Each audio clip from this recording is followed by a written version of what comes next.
warahmatullahi wabarakatuh. Perkenalkan, nama saya Fatimah. Saya di sini sebagai mahasiswi dari Sekolah Tinggi Ilmu Administrasi atau Setia Muntai. Saya ingin mengajukan beberapa pertanyaan mengenai perencanaan pembangunan yang ada di Desa Beringin, Kecamatan Banjang, sebagai tugas mata kuliah perencanaan pembangunan.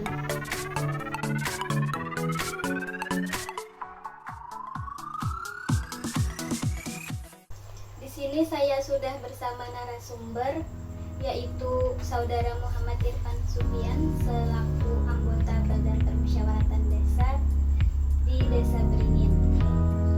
Selamat siang Bapak Irfan. Siang, Bu. Terima kasih karena telah hadir di sini. Bisa perkenalkan sedikit tentang biodata diri Anda? Kenalkan, nama saya Muhammad Irfan Supian. Umur saya sudah mencapai 24 tahun dan jabatan atau pekerjaan yang saya emban pada saat ini yaitu sebagai anggota permusyawaratan desa di Desa Beringin ini. Dan latar belakang pendidikan saya adalah seorang sarjana hukum. Iya, terima kasih atas waktunya untuk bersedia memperkenalkan diri. Langsung saja kita mulai sesi wawancara ini. Adapun untuk pertanyaan pertama, bagaimana persepsi Anda tentang pembangunan di Desa Beringin ini? Ya. Mengenai persepsi saya mengenai pembangunan yang ada di desa ini sudah sangat bagus dan sangat baik, seiring bersinerginya antara kepala desa, BPD dan juga masyarakat di Desa Beringin ini sudah sangat bagus. Dari kepala desanya membina masyarakatnya, dari BPD-nya itu membina kepada masyarakat. Contohnya saja, pada sebuah pembangunan jalan usaha tani itu selalu tercapai dengan baik, dengan bagus dan terlaksana sesuai dengan harapan yang sama-sama kita bangun dan sama-sama kita rencanakan di Desa Beringin ini. Mungkin seperti itu persepsi dari saya, Bu. Baik, kita lanjut untuk pertanyaan kedua.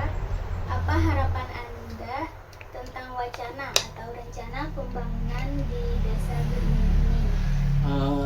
Mengenai harapan tentang wacana atau rencana pembangunan yang ada di desa kita ini, sama seperti jawaban yang pertama tadi, saya ingin dari kepala desanya, BPD-nya, dan lapisan masyarakat dan juga aparat-aparat desanya itu tetap bersinergi dalam pembangunan yang ada di desa kita ini.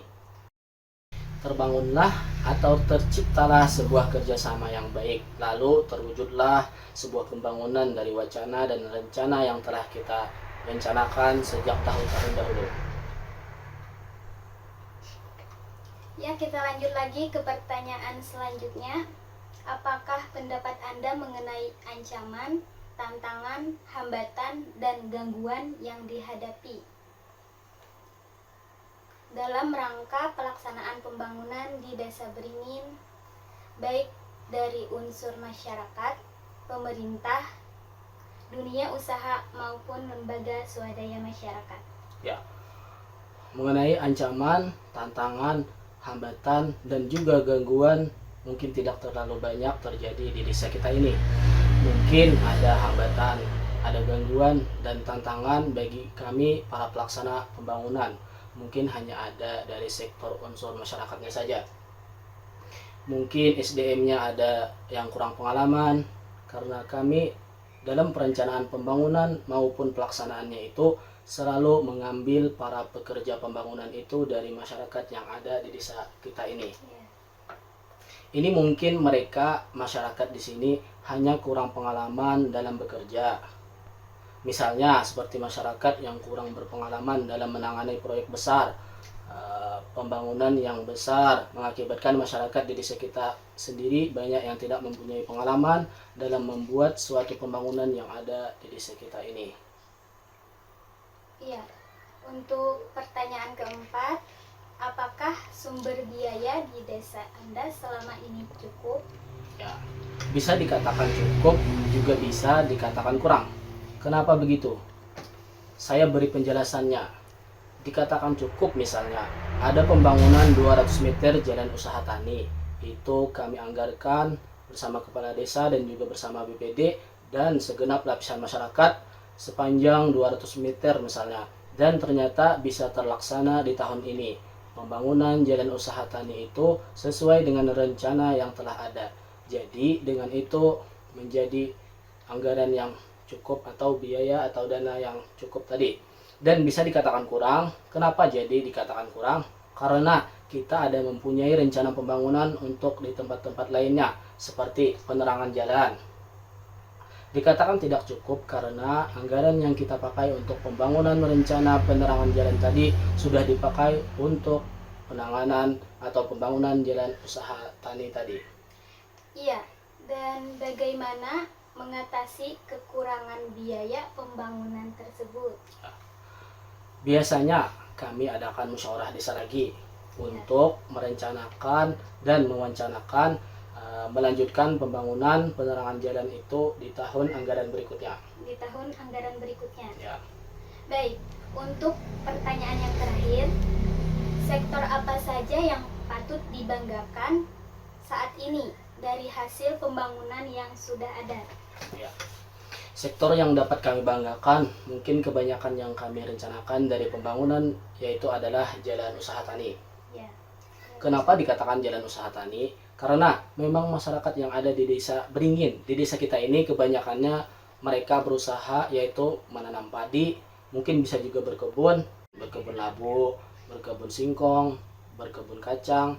Nah, maka dari itu jalan-jalan yang dulunya masih sakit, jalan masih banyak bebatuan, susah untuk mereka para petani, para pekebun untuk melaksanakan kegiatan pengangkutan bahan panen, sehingga memudahkan perjalanan transportasi pengangkatan barang-barang panen dari masyarakat tadi.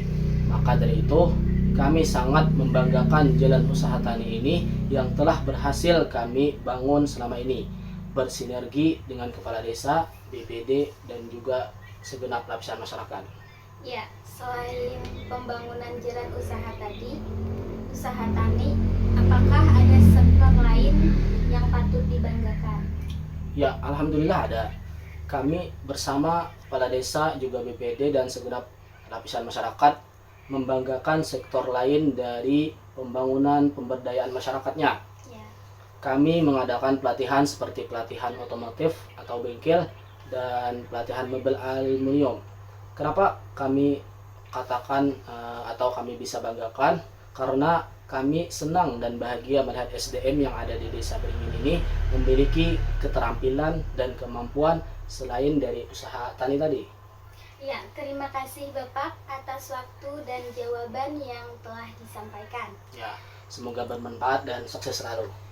Wassalamualaikum warahmatullahi wabarakatuh. Waalaikumsalam warahmatullahi wabarakatuh.